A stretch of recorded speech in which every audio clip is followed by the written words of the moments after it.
Joey St. John's story is more familiar than you even know. He had two big highs in his life: skating and prescription pills. He was awesome.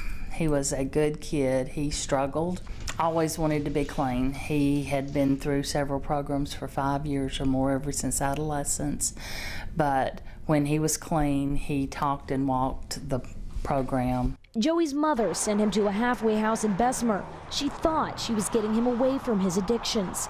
She didn't know the drug scene was changing. Historically, with middle and upper class kids, we would see Lortabs and Oxycontin, and now rarely do we see that anymore. It's 9 times out of 10 they're abusing heroin. Joey had relapsed. I said, "Xanax, what pill?" He was quiet and said, "Heroin." I had no words. You take this format. For 3 years now, police have been finding an increasing amount of heroin. It's something they haven't seen in decades. We're finding it in nice communities. We're finding it at some local colleges. We're seeing this drug in places that kind of surprises us.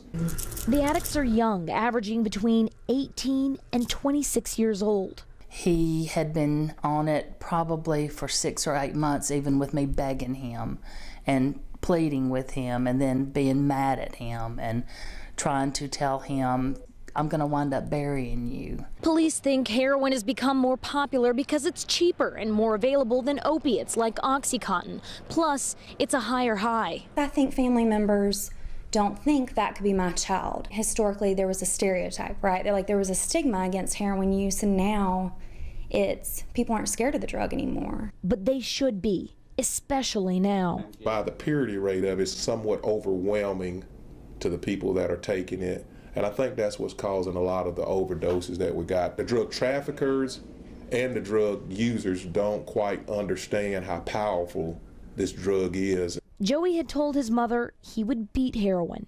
He passed away from an overdose at 21. I promised myself that I would continue Joey's story, that I would continue as long as I had breath in me, to let them know, let the world know that he was a good person. And even all the thoughts and things that he had, he was still my son. He was not just another junkie. St. John and law enforcement agree their best weapon against heroin is education. In Tuscaloosa, Lee Garner, CBS 42 News.